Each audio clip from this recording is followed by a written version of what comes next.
Aparılan daxili yoxlamalarda 2020-2022-ci illərdə istehsal edilmiş avtomobillərdə problemlər müşahidə olunub. Təfərrüat Berlindən bizimlə birbaşa bağlantıda olan xüsusi müxbirimiz Günay Məmmədova çatdıracaq. Günay, hər vaxtınız xeyir. Geri çağırılan avtomobillərdə problem olaraq tam nədən danışırıq? Bəli, Alman avtomobil istehsalçısı BMW mühərrikin işə salınması sistemində baş verə biləcək və yanğına səbəb ola biləcək texniki nasazlıq səbəbindən dünya üzrə 100 minlərlə avtomobili geri çağırdığını elan edib. Şirkətin məlumatına görə geri çağırma 2020-ci ilin iyulundan 2022-ci ilin iyuluna qədər istehsal olunmuş avtomobilləri əhatə eləyəcək. Səbəb isə yanğına səbəb ola biləcək işə salma sistemində mümkün nasazlıqdır. Almaniyada təxminən 28.582 avtomobil geri çağırılacaq. BMW dünya üzrə geri çağırılacaq avtomobillərin ümumi sayının və kampaniyanın ehtimal olunan xərclərini açıqlamır. Alman kütləvi informasiya vasitələrinin məlumatına görə ümumilikdə təxminən 575 min avtomobil geri çağırıla bilər.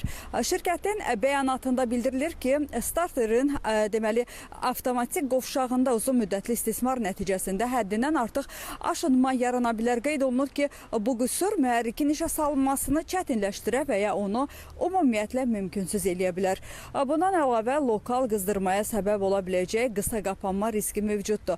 Ən pis halda bu avtomobil hərəkətdə olarkən yanğına səbəb ola bilər. Hərəkət zamanı və ya avtomobildən düşərkən tüstü müşahidə oluna bilər və ya yanıq qoxusu hiss edilə bilər deyə məlumatda qeyd olunur.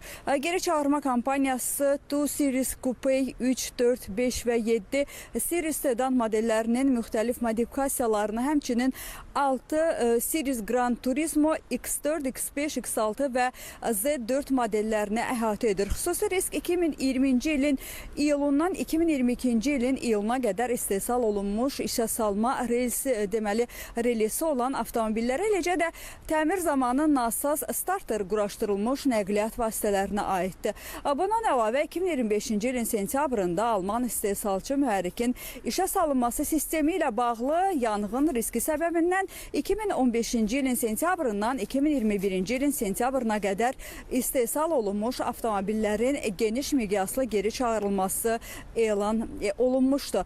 Əgər əvvəlki kampaniya nəmliyin daxil olması və sonradan korroziya ilə əlaqədar idisə, hazırki halda səbəb detalın fiziki aşınmasıdır. Bundan əlavə əvvəllər yanğın riski mühərrik söndürülmüş vəziyyətdə mövcud idisə, indi nasazlıq zamanı təhlükə əsasən mühərrik işlək vəziyyətdə yaranır.